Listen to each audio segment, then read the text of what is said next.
Good evening. My name is Yvonne Wilson, and today we'll be discussing autism and the effects that it has on human beings.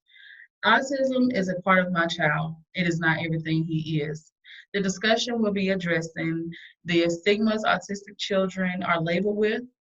For the past 10 years, I've been teaching children, and my youngest child was diagnosed with autism 2 years ago. I feel sharing my son Jay's story will bring attention to everyone who feels autism is a dying diagnosis, as well as people who feel children and adults with autism cannot live a functional life. Today, people who have mental challenges, in my opinion, are overlooked and treated as a non factor. Learning more about autism and other mental challenges will open the door on treating everyone equally. I personally feel that as a society, we should embrace one another because technically we are all humans. The point I will address will be the history and facts on autism, stigmas autistic children are labeled with, and the success stories from autistic professionals. The first topic I will be addressing is given the history and facts of autism, or autism spectrum disorder, ASD, refers to a broad range of conditions characterized by challenges with social skills, repetitious behaviors, and speech and nonverbal communication. According to the CDC, autism affects an estimated 1 out of 59 children in the United States today. And that link you can find information on is www.autismspeaks.org/what is autism. With autism, there are different types and different levels in which children and adults vary. Most children are diagnosed by the age of 2 to 3 years old, and earlier if the symptoms are more obvious. Children who are diagnosed with autism usually start displaying symptoms that fall under their social, emotional, and communication skills. With saying this, most autistic children qualify to attend a public school system where children will be in a EC or exceptional children's classroom.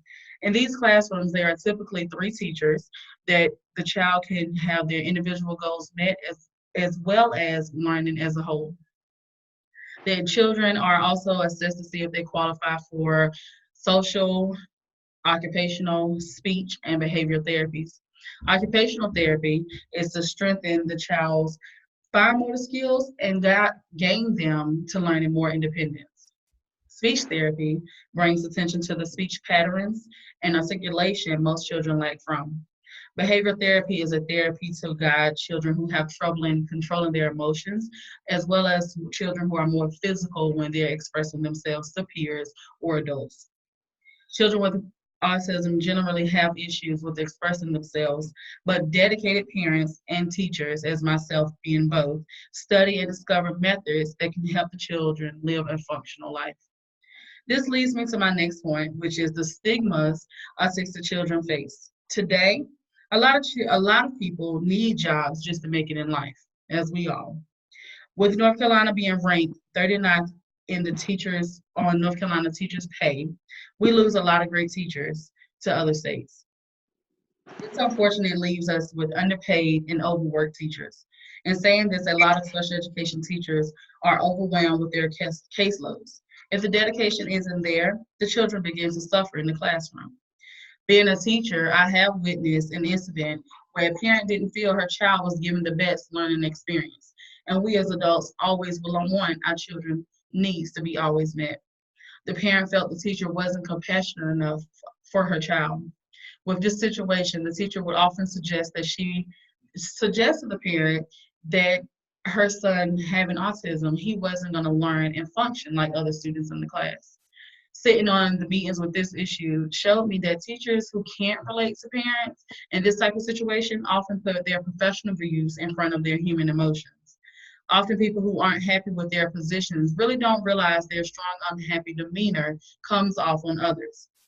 Making comments that one autistic child doesn't have the ability to learn like others is rude and not true at all. This brings the fairness of saying that everyone should be given every opportunity to be themselves.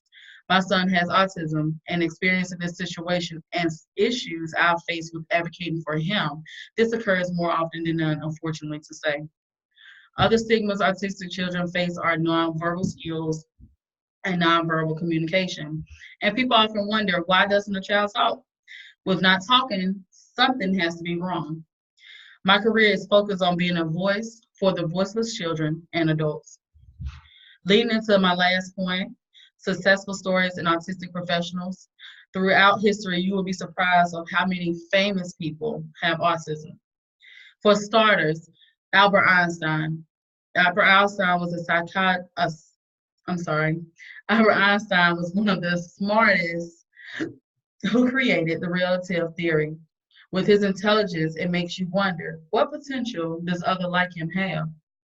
In the math department, Sir Isaac Newton, who was focused on gravity, more science for people who are not understood. His research was phenomenal, and yet again, he was diagnosed with autism. The famous writer of Alice of Interest in the Wonderland, Lewis Carroll, was another impeccable person who grasped the world by storm, but was diagnosed with autism.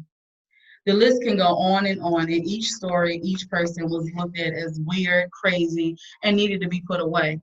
If they had, I personally feel our history wouldn't be so transparent as it is. In closing, discussing the history and facts of autism, the stigmas autistic children face, and the success stories of autistic professionals will open your eyes to knowing more about people who appear to be different from us, but are honestly just like us, with an extra piece. Being Jace's mother, I would like everyone to know that even though Jace's speech isn't all the way clear, he still talks a mile a minute. Just because Jace is unable to express his emotions completely, he still has emotions and they should be accepted. Just because Jace is in an exceptional children's classroom where he has 5 peers, he still loves to play, laugh, and more than anything, to be loved. As his mother, I would encourage you to get to know him and others like him.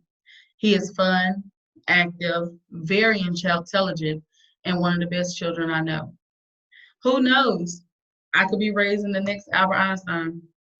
Autism doesn't define my son.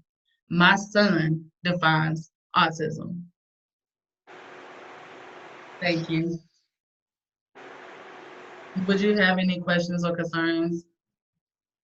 No, ma'am. I thought I was gonna have some questions, but you kind of answered them as I listened. All right. Well, thank you so much for listening to this topic on autism. And if you ever have any questions or concerns, you are welcome to contact me and to let me know. You will find all my information at the end of this email as well. Thank you again for listening in onto this informative speech. You're welcome.